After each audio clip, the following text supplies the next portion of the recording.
Muy buenas tardes, amigas y amigos, nuestro amable auditorio del Instituto Mexicano para la Evaluación de la Disciplina Financiera. Esta tarde nos acompaña el licenciado Felipe Calderón, expresidente de México. Muy buenas tardes, presidente, saludándote, muchísimas gracias por el espacio. ¿Cómo te encuentras? Al contrario, pues gracias a ustedes. Bien, pues como todos los mexicanos, preocupados por el país, yo creo, y trabajando pues en lo que se puede, porque sí también están duras las cosas, ¿no? Claro que sí, tu servidor Franklin Corlay, director general del instituto, el licenciado Eduardo González, él es director de análisis estratégico. Y bueno, amigas y amigos, aquí todos han cuestionado al presidente sobre García Luna, sobre la estrategia de seguridad, como si su gobierno nada más hubiera hecho eso. Aquí vamos a hablar de algunas cosas interesantes que también se hicieron en el gobierno de Felipe Calderón. Una breve semblanza en lo que nos interesa, que es la disciplina financiera. A Felipe Calderón le debemos un legado en materia de presupuesto, el presupuesto basado en resultados, que por cierto, a pesar de dos presidentes ya, Peña y el actual Andrés Manuel López Obrador, pues sigue vigente. Se migró del capricho de los gobernantes a un tema ya específico sobre indicadores estratégicos, sobre rendición de cuentas, en fin. Se quitaron los caprichos de los gobernantes a un ejercicio responsable de presupuesto. Es el presidente que logró entender perfectamente lo que debe de ser una empresa productiva del Estado. Él intentó una reforma, no la dejaron pasar, por cierto, ni para que lo acusen de que hubo por ahí arreglos con las cámaras, no dejaron pasar su reforma, pero aún así él hizo un nuevo esquema de contratación, un régimen especial de contratación para Pemex, que hoy, por cierto, tampoco nadie dice nada, y es lo que ha sostenido también la parte de la empresa productiva del Estado. También le hizo una cirugía mayor, amigos y amigas, a la ley de adquisiciones y a la ley de obras públicas en su momento. Él fue el que introduce la figura del testigo social en su momento. A través también de su administración fue el primero que introdujo un acuerdo para la rendición de cuentas de la Administración Pública Federal. Fue un sexenio muy estable. De hecho, a él le debemos que en el 2010 tengamos el récord de la menor inflación en un año, fue en su administración pública, y la acumulación récord de reservas. Nos podemos seguir hablando de estos temas del presidente, podríamos estar todo el programa, el tiempo es corto. Ya hablé mucho, señor presidente. Primer pregunta, como líder político ganaste una elección presidencial, ni más ni menos. Tu panorama sobre esta elección, la más grande de la historia, por cierto, presidente. Primero, muchas gracias, Franklin, por tus generosas palabras, tus comentarios, y una pequeña acotación al previo.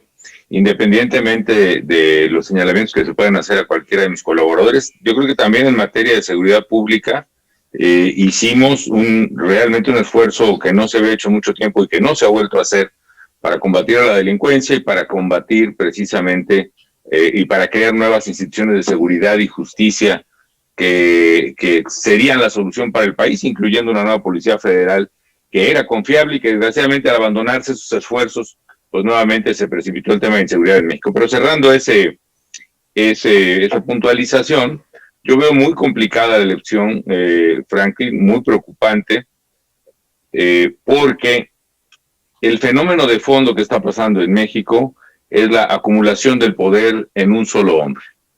Y además esa acumulación de poder se da desprovista de frenos y contrapesos de carácter político constitucional, dado que el presidente tiene el control de ambas cámaras, a las que les ordena sin recato alguno no cambiarle ni una coma a sus proyectos, y tiene ahora el control del Poder Judicial, que es realmente lo que está detrás de esta reforma, por supuesto claramente inconstitucional, que permitiría, contra lo que dice la Carta Magna, la prórroga del mandato del presidente de la Corte. Lo que está en juego entonces es la construcción de equilibrios, de pesos y contrapesos que hacen falta para que pueda preservarse el Estado de Derecho y el poder no abuse del ciudadano común.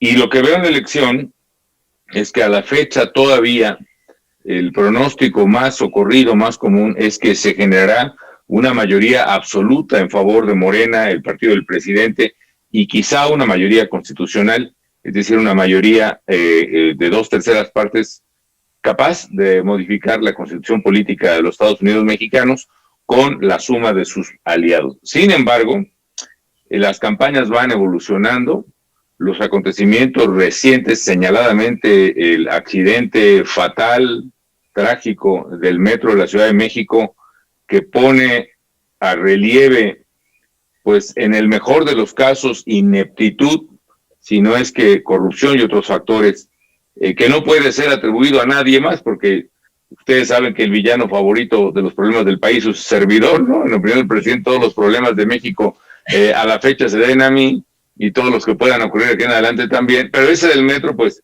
yo lo único que puse fue dinero, y sí, efectivamente esa línea 12 se financió con dinero federal exclusivamente, muy poco dinero local, y la administración de Marcelo Ebrard se empeñó en que ellos licitaban, ellos decidían, ellos diseñaban, y bueno. Y además, ya después de tantas administraciones de los aliados del presidente, incluyendo una administración encabezada por él, ya es muy difícil echarle la culpa a otros partidos de lo que ocurre pues en esta gran capital que es la Ciudad de México. Entonces yo veo complicado el panorama, pero espero que este acontecimiento y sobre todo un sentido de responsabilidad de los ciudadanos permita que el 6 de junio anochezca con una sorpresa remota, difícil, pero posible todavía, de una Cámara de Diputados mucho más equilibrada que lo que hemos tenido hasta ahora. Muy bien, Eduardo.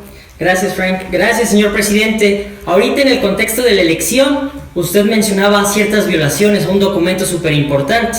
Nuestro país es democrático, social y constitucional, así dice el librito. Entonces, en el juego democrático, un grupo gobierna, domina y toma las decisiones, pero otro grupo lo critica, lo observa, le enmienda la plana, por así decirlo. Cuando usted fue presidente de este país, tenía a una oposición rijosa, eso queda claro y podemos ver los videos.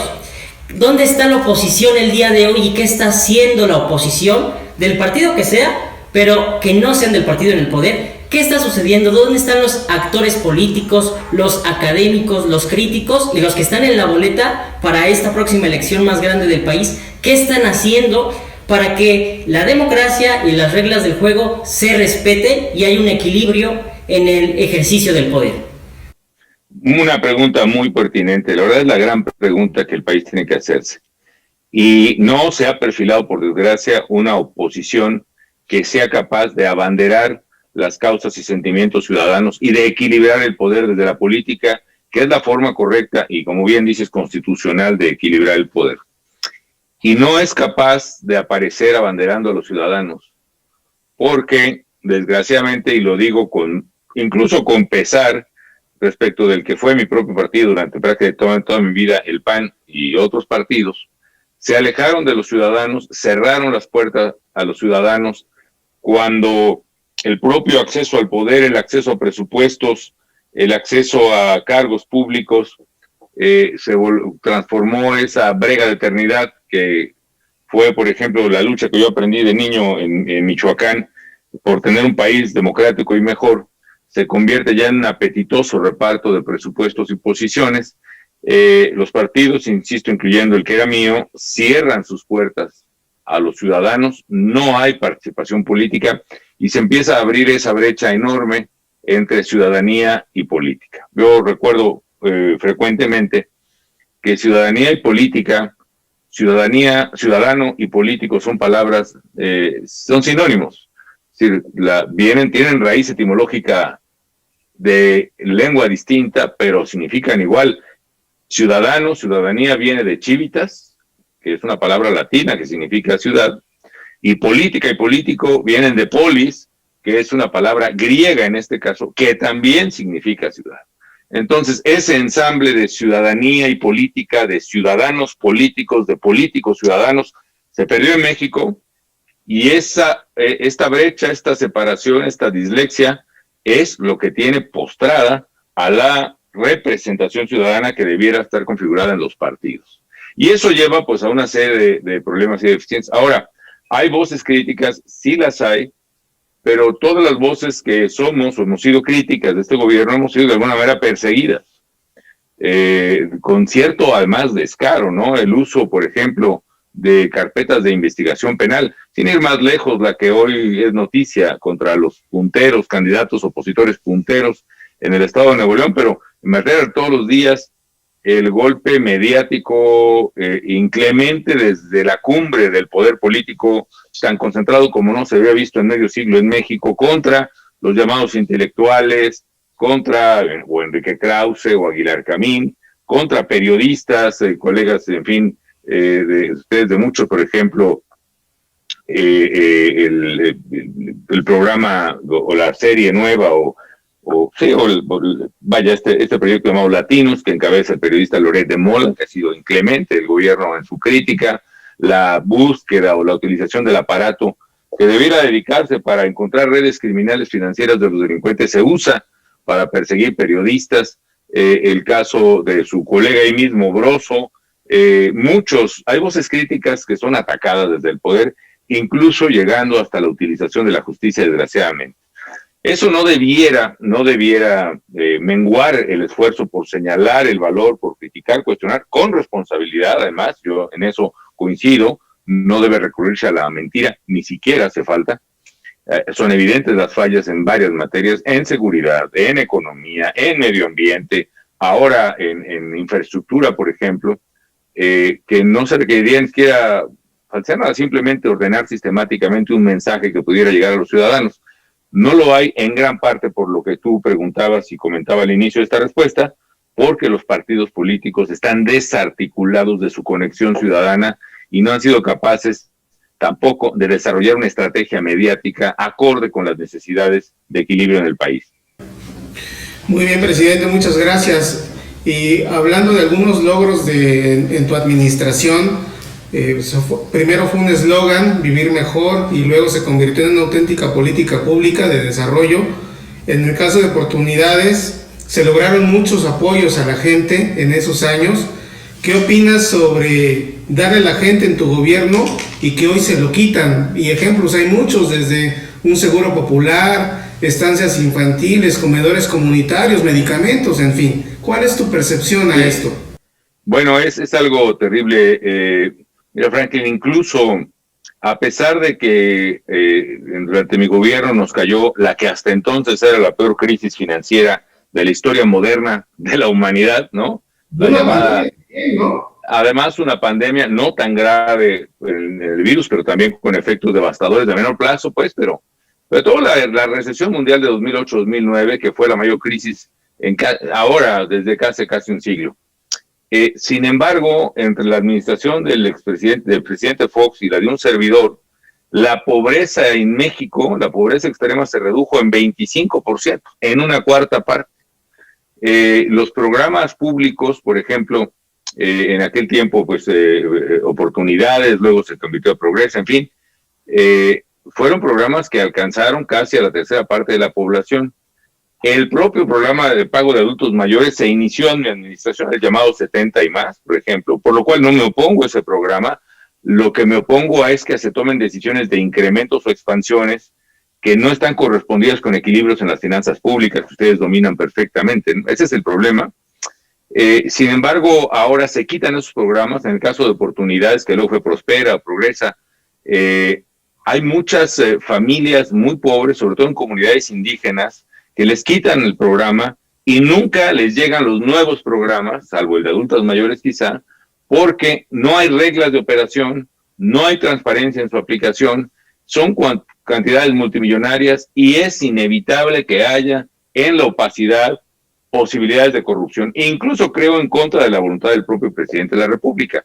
Pero el hecho es que hoy, por la pandemia, hay que decir también con claridad, ha aumentado el número de pobres considerablemente, es decir, hay un retroceso que está exacerbando la desigualdad en México. Se calcula que casi 13 millones de mexicanos entraron a la línea o abajo de la línea de pobreza, independientemente de que todavía 2 millones de mexicanos no han recuperado su empleo respecto a las condiciones previas de pandemia. Es muy difícil decir o saber cuánto fue por la pandemia y cuánto fue por errores en la política social, pero el hecho es que tuvo un impacto, está teniendo un impacto serio esa política social. Mira, algo que no se ve o que yo no veo que se comente mucho en los círculos mediáticos, pero el tanque de gas, el cilindro que se compra en vecindades, en casas, habitación, grandes, chicas, modestas, valía hace un año y medio más o menos 300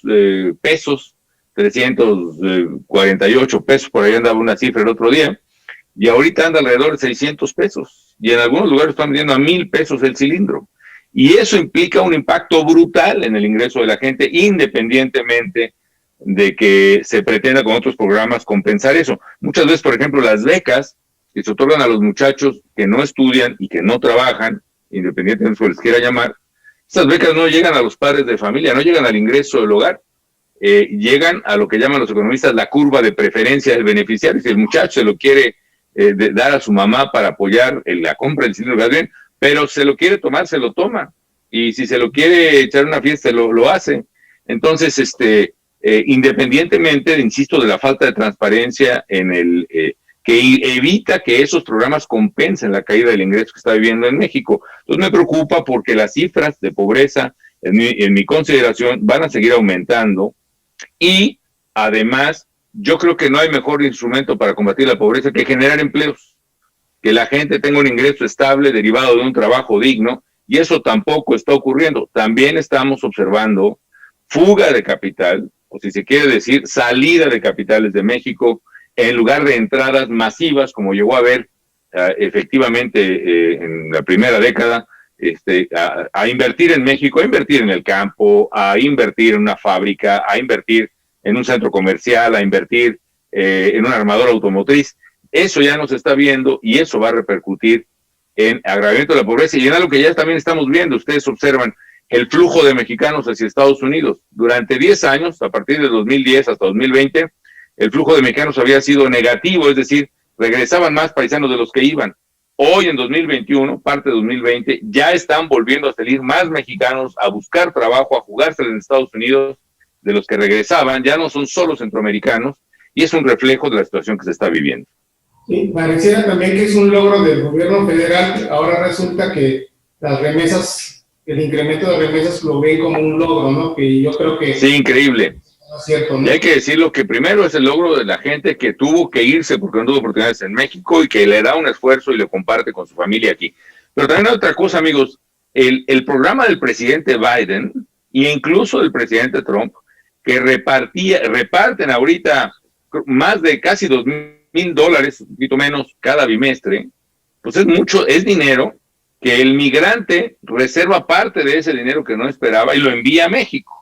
Eso explica la cifra récord de las remesas que están recibiendo, y que bueno, pues no tiene nada que ver con el gobierno, y eso sí, es el caso típico de hacer caravana con sombrero ajeno, ¿no? Saludar con sombrero ajeno, sí. Muy bien. Es posible, señor presidente, que esa sea la situación. En la cuestión usted tocaba un tema, la pobreza. ¿Cuál es la estrategia que usted considera que nos queda intentar? ¿Cuál es la alternativa que no hemos probado o hay que implementar alguna? Me explico. En el último sexenio priista en nacional, antes del 2000, que fue Ernesto Zedillo, pues implementó sus políticas públicas de asistencia social. El presidente Vicente Fox también, usted también, Enrique Peña Nieto y el presidente actual también. Hoy se caracteriza por apoyo directo al beneficiario. Usted ya mencionaba que hay que apoyar el empleo, pero quiero formularle esa pregunta como tal. ¿Qué alternativa para el combate a la pobreza no hemos intentado en este país? ¿O cuál hay que mejorar si ya alguna está dando buenos resultados? A mí me queda perfectamente claro y coincido, los apoyos sin reglas de operación no pueden estar del todo aceptables, pero ¿qué no hemos visto? ¿Cuál es la experiencia internacional? ¿A dónde tenemos que mirar para combatir la pobreza? Porque, señor presidente, los gobiernos van y vienen, pero los pobres están ahí. Tenemos 100 años después de la revolución, ya pasaron más que eso, y la mitad del país sigue estando en pobreza alimentaria en muchas ocasiones. Hay carencias. ¿Qué no hemos intentado, señor presidente? Son varias cosas que rodean este drama que describes. Una, primero, tratando de, a volapié, como se dice en términos taurinos, tratando de recuperar alguna comparación sin cifras a mi mano sobre lo que ha pasado en el mundo, como bien preguntabas, ¿no? Lo que los países, o sea, el desarrollo y el crecimiento económico, sin que yo acepte que sea la única ni la principal causa o medio para eliminar la pobreza, es un hecho que sin crecimiento y desarrollo la pobreza no solo subsistirá, sino crecerá. El caso, por ejemplo, que hay que ver es Singapur. Singapur es un país que a principios de los 70s era varias veces más pobre que México. Y teniendo una política pública clara y una orientación muy firme hacia el Estado de Derecho, a lo que los americanos llaman the rule of law, eso hizo que los incentivos se alinearan para que se premiara a quien invierte, a quien trabaja, a quien ahorra, y se castigara a quien no ahorra, a quien abusa de los demás, a quien rompe las reglas. Cuando una nación tiene esos incentivos bien alineados, la nación crece, prospera, y hoy Singapur, desgraciadamente, tiene un ingreso per cápita que es 4 o 5 veces mayor al de los mexicanos. Evidentemente, Singapur no registra en lo absoluto ningún nivel de pobreza. El caso de Chile, la economía. En América Latina hay dos ejemplos muy claros, Cuba y Chile. ¿Qué modelo económico quieres? Uno de libertades, de Estado de Derecho y de incentivos precisamente a la inversión y la productividad.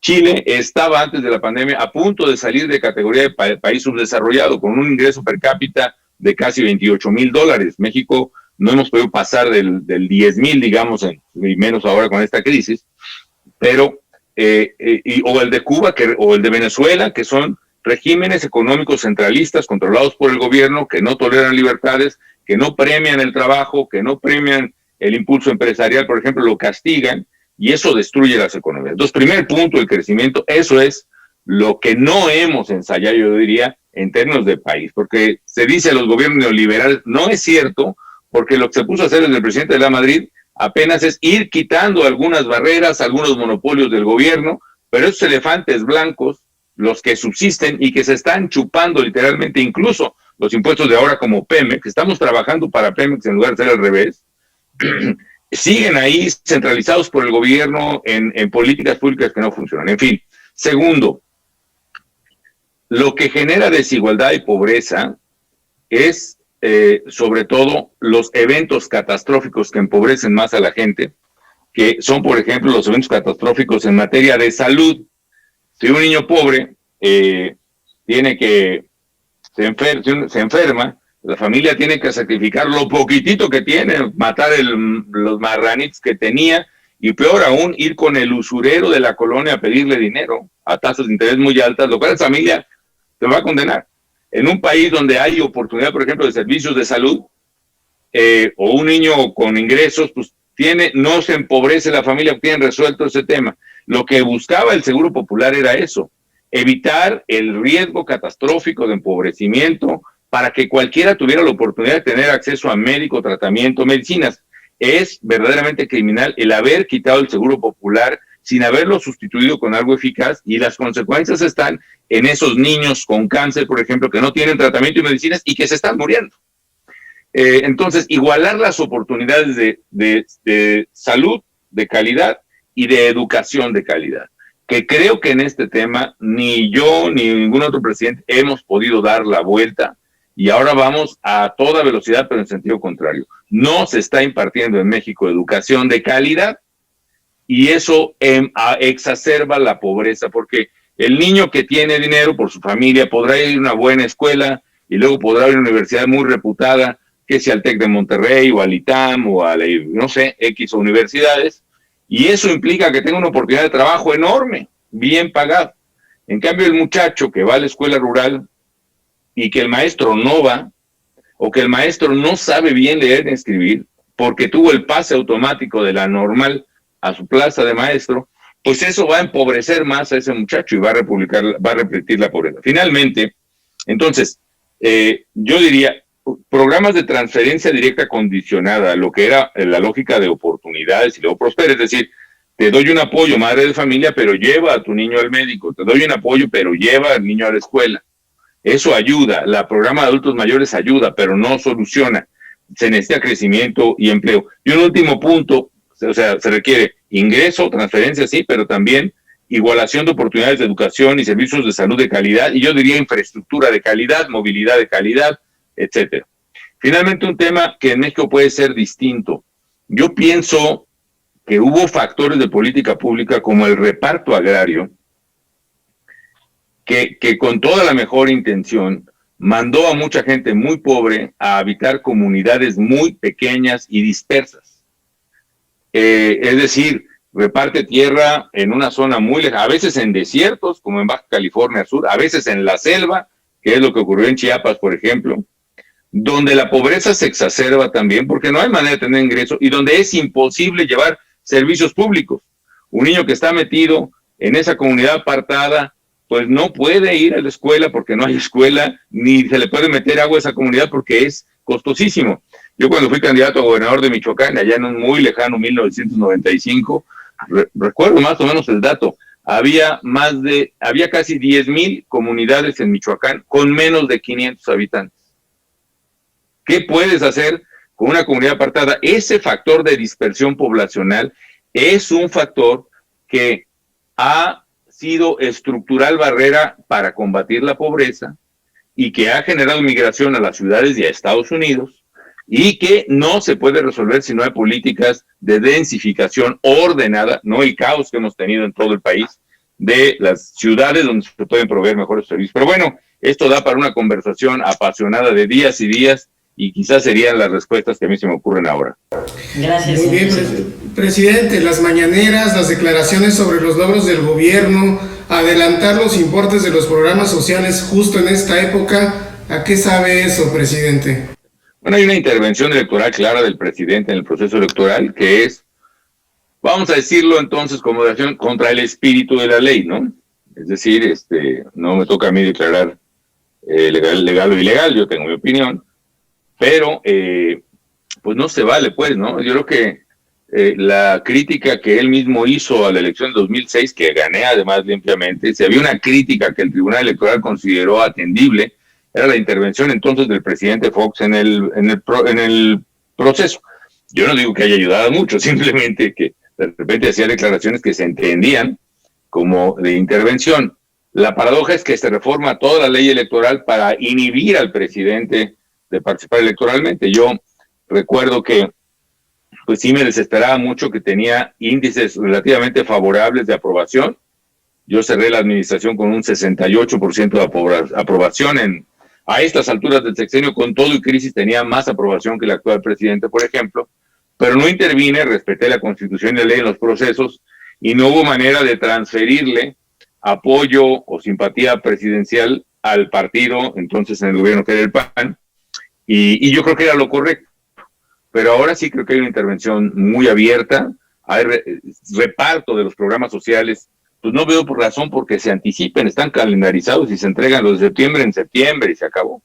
Esto de la averiguación del metro, por ejemplo, que el gobierno se opuso a que hubiera una comisión independiente que lo investigara, que lo va a investigar un proveedor del gobierno de determinados servicios, es decir, un cliente del gobierno, y que los resultados van a estar hasta después de junio, pues la verdad es que me parece que son prácticas que deterioran la democracia en México, que a final de cuentas yo veo que está en riesgo, porque no veo en el gobierno, desgraciadamente, mucho amor al respeto a la ley. No les gusta respetar la ley. Llegó a decir el coordinador de los diputados de Morena que, bueno, la reforma a la ley del Poder Judicial, pues sí violaba la ley, pero ellos no estaban por la ley, sino por la justicia. Bueno, pues válgame Dios, ¿no? La justicia, dependiendo de quién, son los mismos argumentos que han usado todos los dictadores del siglo XX para justificar sus arbitrariedades, pretender una serie de justicias violatorias de la ley, y así se tratara la justicia, matar millones de judíos, pues en opinión del gobernante esa era la justicia. La verdad es que es muy peligroso esa trama, y sí, todo eso que mencionas refleja lo que hoy el presidente de la República reconoció desgraciadamente, que dijo, sí, me estoy metiendo en la elección de Nuevo León. Y ya luego justificó que no se podía quedar callado, etcétera, pero pues es una intervención que debiera dejarse correr a las instancias judiciales o ministeriales o electorales del caso, y no intervenir, insisto, contrario a los principios democráticos que se han desarrollado en México. INE, IFE, en la misma FEPADE, ¿le tienes fe a esas instituciones? De hecho, pues a México Libre lo bajan. Entonces yo creo que es una voz autorizada para dar una opinión al respecto, presidente. Bueno, Franklin, la verdad es que hay un punto ahí que yo he sido respetuoso del INE, porque efectivamente sigue siendo ahí pues una barrera muy, muy debilitada que hay que sostener, ¿no? pero el INE no ha actuado bien, desgraciadamente, no ha actuado bien. En el caso de México Libre fue una arbitrariedad absoluta que atropelló los derechos de más de 300,000 ciudadanos, y a la fecha no pueden justificar bien eso los consejeros del INE. Y también me preocupa que en el caso de algunas candidaturas, incluyendo candidaturas de Morena, pues sus interpretaciones de la ley puedan estar muy cuestionables, lo cual debilita al INE, ¿me explico? Es decir, es un consejo que debieran apegarse otra vez a lo que dice la ley, hombre, pero empiezan a hacer interpretaciones, pues ahora sí que muy retóricas o muy elaboradas, muy novedosas de la ley, lo cual puede llegar a arbitrariedades. En el caso nuestro fue contra nosotros, pero yo no dudo eso de tirar, no sé, 40 y tantas candidaturas de diversos partidos, y 40 y tantos, 80 y tantos de Morena, no me acaba de sonar bien, no me acaba de... ¿Y eso qué hace? Pues sí justifica lo que el poder tiene, que es meterse con el INE y desaparecerlo para poner a alguien a modo, como ha puesto a alguien a modo en muchas instituciones. Todas las entidades autónomas que se crearon en el sector energético desaparecieron, ya, ahí manda el presidente y Rocío Nale y Manuel Bartlett y nadie más. Y si eso pasa con las reglas democráticas, terrible. Está pasando con el Poder Judicial. El Tribunal Electoral definitivamente no, está encabezado por un hombre que desde el propio la Unidad de Inteligencia Financiera se le señala como corrupto. Eso no puede acabar bien. Eso puede acabar en un atropello. Supongamos que pierde el partido del presidente las elecciones, la mayoría el 6 de junio, que es poco probable, pero la probabilidad existe, y de repente este magistrado construye una mayoría que a la mala le da la victoria al partido del presidente. ¿En qué situación queda el país? Puede quedarse una crisis política y constitucional muy importante. Es cierto, señor presidente, tal vez hubiera estado genial, no soy un experto en materia electoral, pero la interpretación conforme para el candidato de la gobernatura Guerrero hubiera sido bastante aceptable cuando se estaba definiendo el registro sobre México Libre. Creo que no hubiera estado de más. Pero ya casi nos acercamos al término, señor presidente. Hay una cuestión que en todas las campañas se escucha: problemas de pobreza, ya platicamos un poquito, pero temas de seguridad. La inseguridad es un problema que no hay candidato en el cual en la campaña lo bajen y le pregunten y le digan que tienen un problema. El día de hoy la estrategia del presidente se basa en una Guardia Nacional con una ley que, si nosotros revisamos y analizamos, tiene algunos elementos parecidos a la Ley de Seguridad Interior de Peña Nieto. Y si nosotros vemos quienes ejecutan esa política, existe el día de hoy, como usted bien sabe, un decreto que aprobó que se utilizaran las Fuerzas Armadas casi hasta 2024. Eso le criticaron bastante a usted, señor presidente, incluso le dijeron que era violatorio de derechos humanos, hubo una situación de víctimas por ahí. ¿Usted cómo considera que la política actual del presidente, que está replicando prácticamente en varios sentidos la de usted, el presidente ya encontró que estaba equivocado al principio o tal vez le esté implementando mal? Creo que usted ya lo ha explicado en varios foros, pero no dejaría de mencionarlo en esta ocasión. ¿Es correcta el uso de militares en la seguridad? Varias cosas. Desde el 2006 que entré a la presidencia, siempre consideré que la presencia militar era una presencia transitoria, mientras se creaban las organizaciones civiles capaces de enfrentar el problema de seguridad. Esa es la razón por la cual propuse una reforma constitucional que fue aprobada, que establecía, ya borraron eso de la Constitución, que deberían ser organismos civiles a cuya creación se debiera advocar el Estado para atender el tema, tanto en materia de protección policíaca, como en materia de investigación de delitos, como en materia de jueces. Y de hecho creo que ese es el camino, ¿eh? El camino, mira, México no podrá resolver el problema de inseguridad que tiene mientras no tenga instituciones de seguridad y justicia confiables y eficaces. Hay quien dice que no las vamos a tener porque somos un país pobre, que hasta que seamos un país desarrollado las tendremos. Yo creo que es exactamente al revés. Nunca vamos a ser un país desarrollado mientras no tengamos instituciones confiables y eficaces. Es decir, queremos que México sea el primer mundo, tiene que haber policías de primer mundo, jueces de primer mundo, fiscales de primer mundo, bien pagados. A mí me decían gobernadores, es que sale muy caro, nadie quiere trabajar de policía por 5,000 pesos. pues págale 10, y si en el centro no tiene 10, pues págale 20, y págale 30, y págale, ¿cuánto vale que nos cuiden bien en las calles? Que el policía sirva al ciudadano y no al delincuente, lo que cueste. Y claro, si hay corruptos hay que sacarlos, y para eso fueron los exámenes de control de confianza que creamos. Y muchos ni hacían los exámenes de control de confianza, y otros haciéndolos ni siquiera no sacaban a los policías que reprobaban. Me tocó con varios gobernadores de Michoacán, señaladamente uno que anda por ahí candidato ahorita, que bueno, gobernador, mira, no estás moviendo al personal que es señaladamente corrupto, que no pasó el examen de control de confianza, pero mueve por lo menos a los del C4, los que se dedican, que están bajo el control de la mafia, se dedican a recibir las llamadas de la gente, de emergencia de la gente, incluso ciudadanos valientes que llegan a denunciar por teléfono, y ellos le pasan la información a los propios criminales. Por lo menos mueve esos. Bueno, sí, lo voy a hacer, etcétera. Y al rato, pues no tengo presupuesto, pero si ya les mandamos dinero, no, pues ahí va otra vez el dinero, ya liquídalos y muévelos. Y al mes, otra, ¿qué pasó? No, pues es que el sindicato no quiere y están sindicalizados. Bueno, pues así, ¿cuándo vas a resolver el problema de seguridad de Michoacán o de cualquier parte? Entonces, creo que tenemos que construir esas instituciones, y yo claramente creo que deben ser instituciones civiles, pero creo que ya no es el punto de discusión. El tema es que la Guardia Civil, la Guardia Nacional, si es confiable y es eficaz, pues bienvenida. Pero si no tiene contrapesos, si no tiene métodos de control de confianza interna, si no hay equilibrio, puede prestarse a abusos, corrupción, y que prevalezca la doctrina militar sobre la doctrina policíaca, ¿me explico? Es decir, un soldado está entrenado para obedecer una orden y utilizar lo que tenga a su alcance, así sea un fusil, para que la orden se cumpla. Está entrenado para guerra. Eso dificulta mucho la labor policíaca, y eso genera efectivamente muchos abusos que incluso nosotros no llegamos ni siquiera de cómo puede ser posible, ¿no? Y ya te vas dando cuenta que sí implica una deficiencia, una vulnerabilidad. Por eso nosotros intentamos la vía civil, y esa es la razón de la creación de la Policía Federal, que avanzó muy bien, era confiable, era eficaz. La descuidaron, le quitaron presupuesto, le quitaron control, y desgraciadamente se corrompió en alguna parte y ahora se perdió. Bueno, y finalmente, yo creo que deben ser tres cosas, tres ejes estratégicos para la seguridad. Primero, en el dilema combatir o no combatir a los delincuentes, hay que combatir a los delincuentes. Parece que es una obviedad, pero no lo es.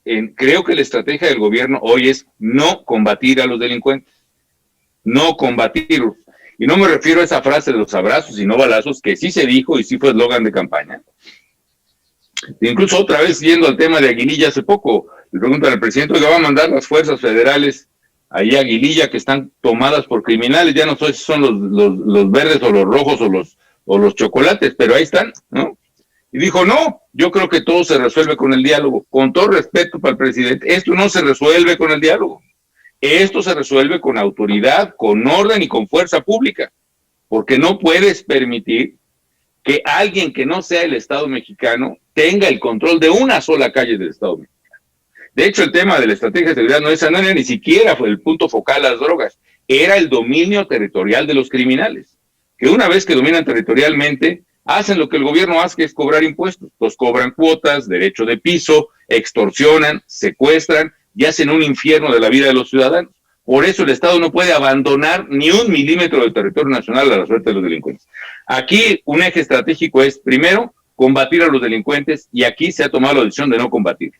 Segundo, crear instituciones de seguridad y justicia confiables y eficaces, como he descrito, y en eso se hizo la Guardia Nacional, pero se le carga al ejército la responsabilidad de eso, y el ejército tiene la Guardia Nacional, tiene el aeropuerto Felipe Ángeles de Tizayuca o de quién sabe dónde, tiene las carreteras de quién sabe dónde, tiene las aduanas, tiene los puertos, la marina. Bueno, no tiene que haber un esfuerzo gubernamental, una política pública para decir, vamos a construir policías confiables.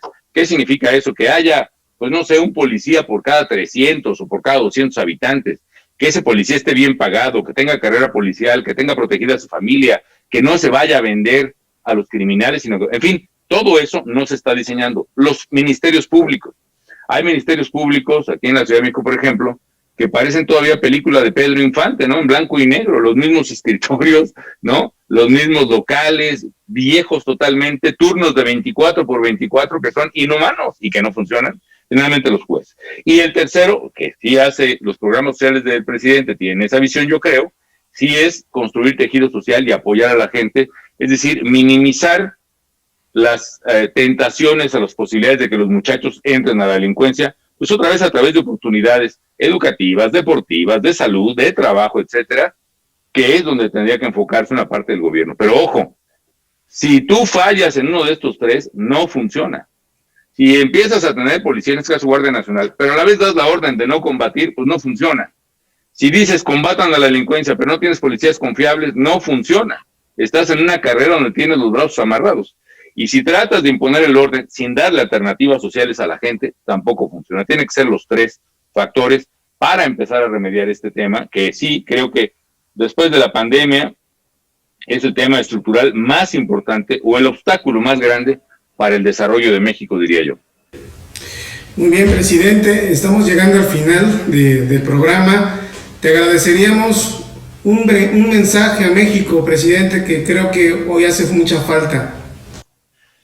Gracias a ustedes. El mensaje principal está muy cerca y es el 6 de junio. Hay que ir a votar y hay que sacar a votar a los que nunca votan. Busquemos un pariente, un amigo que nunca vota y saquémoslo a votar y decir, es importante que se define el futuro de México. Y si todos nuestros parientes y todos nuestros vecinos van a votar, asegurémonos de eso, de que no se vayan de paseo ese fin de semana y de que no tenía mi credencial, que siempre pasa, ¿no?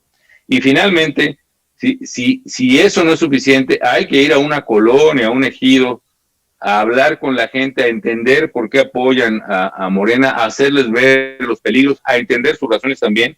Tenemos de veras, se juega el destino de México este 6 de junio, hay que ir a votar por construir el equilibrio de poder que le hace falta a México y que puede ser el último bastión, el último muro que contenga el paso a una dictadura que nadie quiere. Claro.